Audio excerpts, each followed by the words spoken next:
Oh, yes.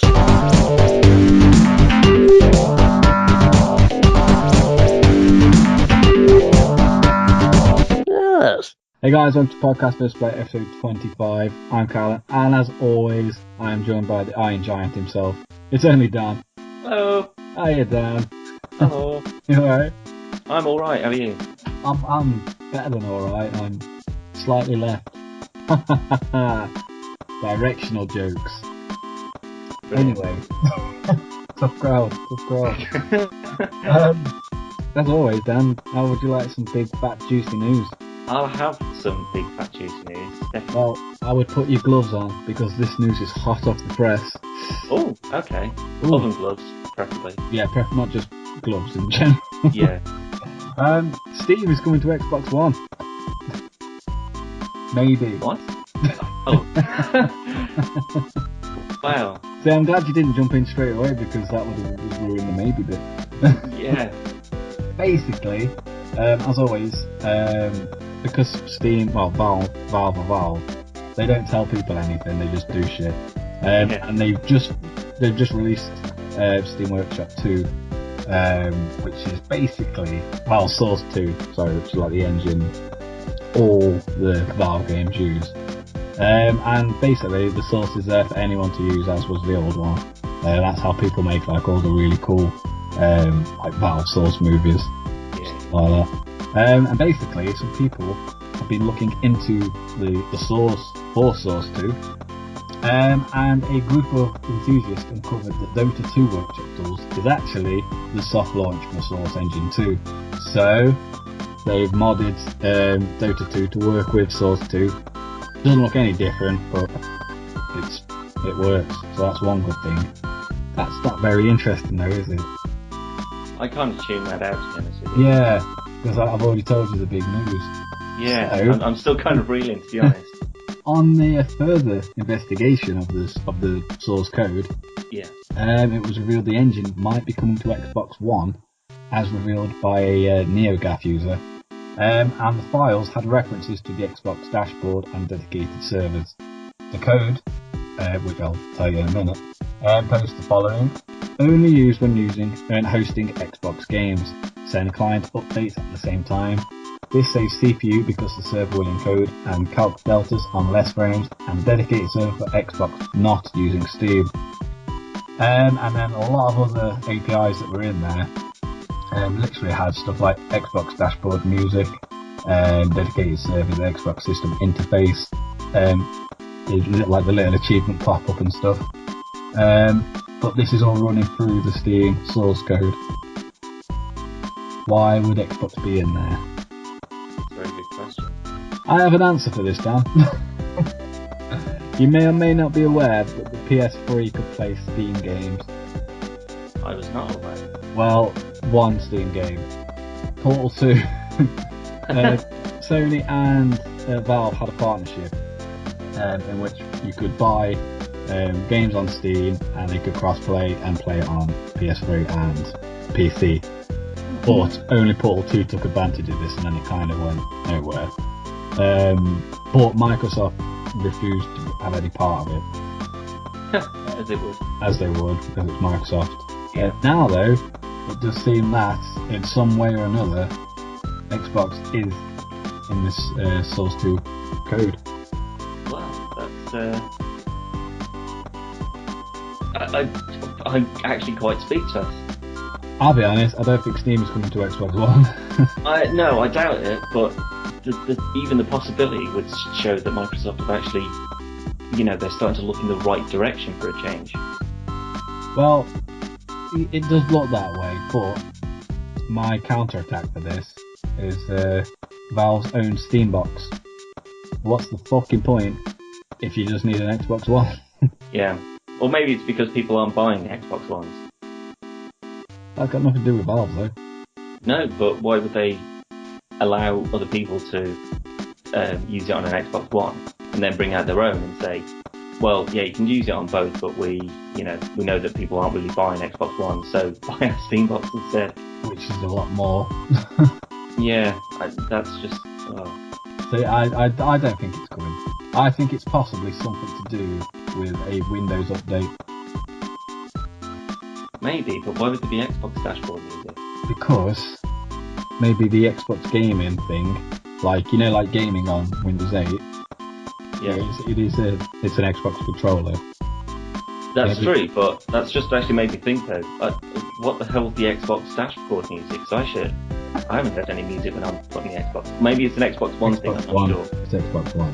But yeah, no, there's certainly no music for the 360, as there also doesn't need to be. Sometimes helps. I mean, like, you got music on the Vita and PS4, and so it's just background music. It's nothing particularly. It's not needed. It's not needed. It's just kind of.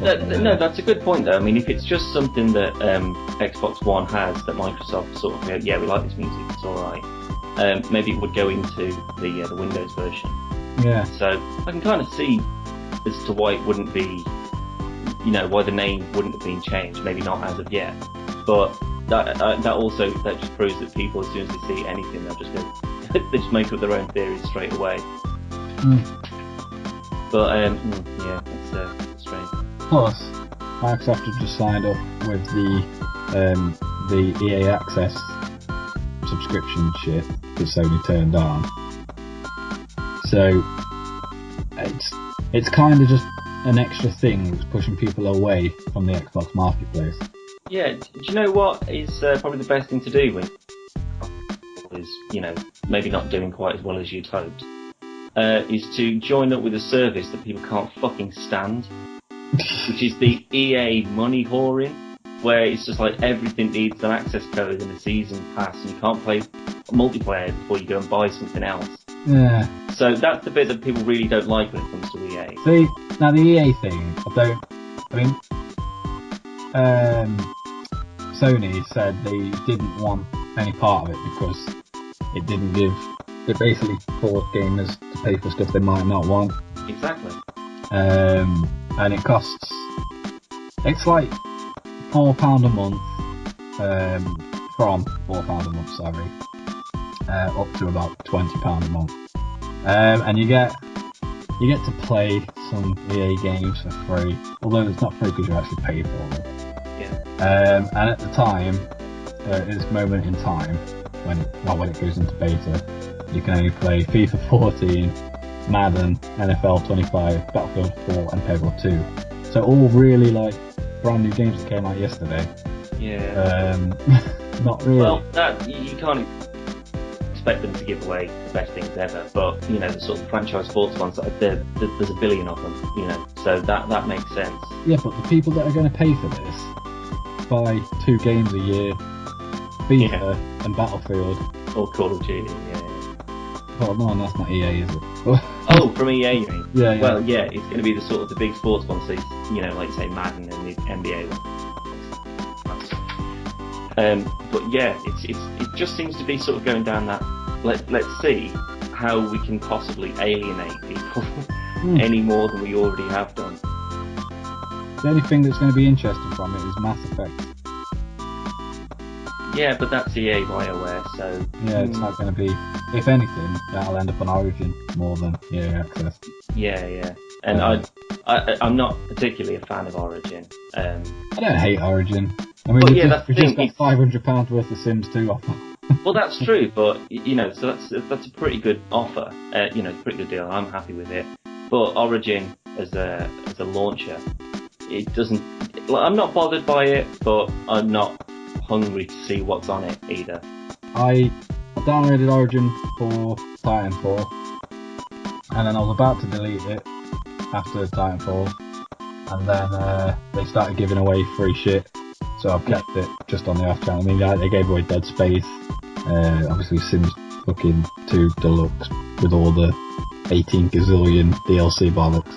Yeah. Well, something else that has actually come up, which I've been informed of today, which is also newsworthy, is that the beta for The Crew, which closed about a week, probably about 2 weeks ago now, the response they got from it and the feedback they got from it was quite good, apparently. So what they're actually doing is they are relaunching it. So from the 25th to the 29th of August, The Crew beta will reopen, and from what I can tell, anyone who signed up and got into the beta for the crew the first time get automatic access, which means that from the 25th to the 29th, I will have the crew again. So, thumbs up for Origin, yet again. It's a big thing, really. I mean, the crew, if you watch Dan's video, the crew's amazing. For a driving game, at least. Yeah. A beta that I've been playing recently, I had a sim, because that was actually from EA to Dan. Because they love Dan. I'm sure he was the only one that got the email. Probably. But I've been playing Destiny, and I had a similar email saying thank you for helping make the Destiny beta an overwhelming success. We learned a lot that we can use to prepare Destiny for launch. And then it gives me loads of stats of all the shit, all the missions I've done, all the combatants that I've killed, etc. And basically Dan was told that they're going to do another beta to, I don't know, whet your appetite for the launch and shit. Yeah.